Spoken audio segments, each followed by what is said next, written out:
Ladies and gentlemen, welcome to the third quarter webcast for Cadence Capital. And this March 2015 quarter really has been a very interesting period. We have seen the trends continue. The Australian dollar go from 110 cents to the US dollar down to 75 cents. We've seen interest rates fall to 2.25%. They were as high as 17.5% in the late 1980s. And there's talk that interest rates are going to fall further again to about 2% in the months ahead. We've also seen iron ore at well over $100 a tonne fall to spot prices of $47 a tonne this week. And we've seen the oil prices fall from over $100 a barrel to 40-something dollars a barrel. So all of these trends continue, and all of these trends at the moment are down. Iron ore down, Australian dollar down, interest rates down, and the oil price down. Well, against that backdrop, we've seen the share market actually rally significantly in this quarter, and I think that's caught many people by surprise. There was a lot of speculation before Christmas that stocks were overvalued, that the market was too expensive. There was a general feeling of uncertainty and unease about the marketplace. There was a lot of speculation about people moving to cash and holding high levels of cash. We ourselves came into this quarter holding reasonably high levels of cash, 30% cash. Markets have been very volatile coming up to that December year end. And we now see the markets up around 12% for the period, and we have outperformed those markets by a margin over the March quarter. You will have also seen our cash levels have fallen as we've become more invested into the marketplace. The exact numbers, our performance was 12.25% since the 1st of January against an all ordinaries accumulation index that's up 10.21%. This has led to our long-term compounding average of nearly 10 years now at 18.9% per annum, amongst one of the highest listed investment company gross performances available. We've just paid out a 5-cent fully franked dividend on the 25th of March, so you will have seen our share price go ex 5-cent fully franked dividend, and that is against the pre-tax NTA in March of $1.44.6 and a post-tax NTA of $1.42.2. The 5 cents already taken out of those NTA numbers. And interestingly enough, during this month, we have been out presenting to a number of stockbrokers, intermediaries, and financial planners to explain to them that for the first time in approximately 3 years, our stock has actually been trading at a discount to net tangible asset backing. And after going post-ex-dividend, we're still trading at a discount to our pre-tax NTA, which is fairly unusual. We've tended to trade at a premium to NTA, and for the first time, there's an opportunity for new investors to get into our fund at a discount to NTA. That opportunity exists either through buying the shares or through buying the options, which have a $1.43 strike price and an exercise date on or before the 31st of August 2015, which is about 5 months from now. We continue to operate at a 7% fully franked yield, which for many of our self-managed super fund investors who are in drawdown mode actually equates to a 10% grossed up yield. The stocks that have performed well for us this quarter have been domestic stocks with an international flavour, for example Macquarie Bank, Henderson and MQA, and the overseas stocks have performed very well for us this quarter. Luxottica, MasterCard, Gilead Life Sciences, Visa, American Insurance Group and Mallinckrodt. You would have heard us over the previous 6 months talk about many of these positions, and these positions continue to perform well for us. And they perform significantly better for us as the Australian dollar falls, because these are all stocks denominated in foreign currencies. I'm joined today by fellow portfolio manager Chris Garrard, who's up from Melbourne. And interestingly enough, Chris spoke about Retail Food Group and IINet at our AGM last year. And just to show that stocks do improve over time, a lot's happened with both of those stocks in this quarter.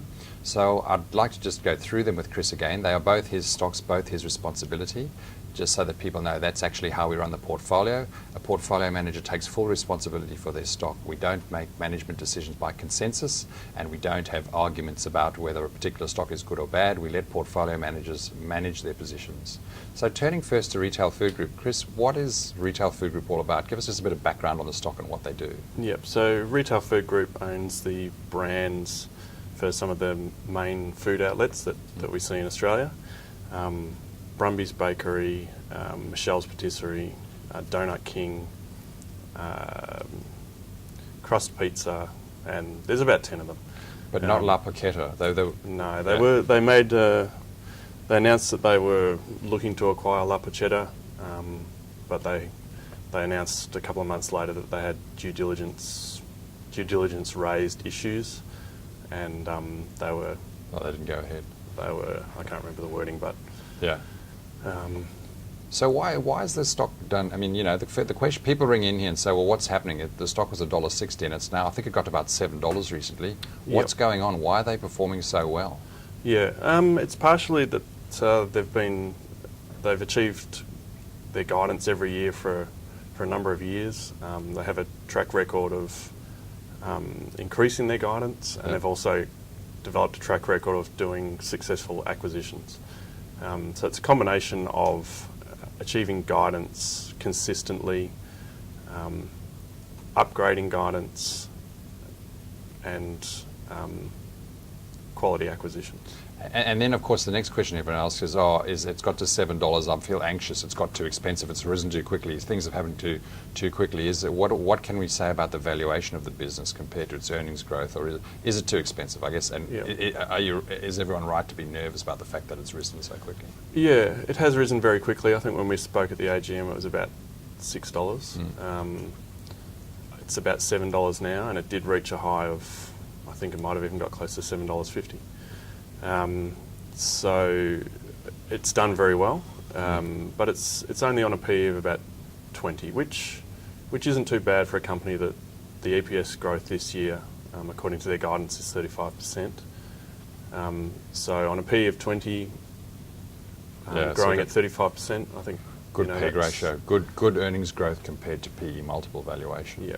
And the other thing that I remember from this company going back, I mean, it's 7 or 8 years now, is that the founders and people that run the business own a big stake in the business. Has that continued? Yeah, that's right. Yep. So Tony Alford is the CEO, and disclosed in the latest annual report, he's a substantial shareholder with 13% of the company.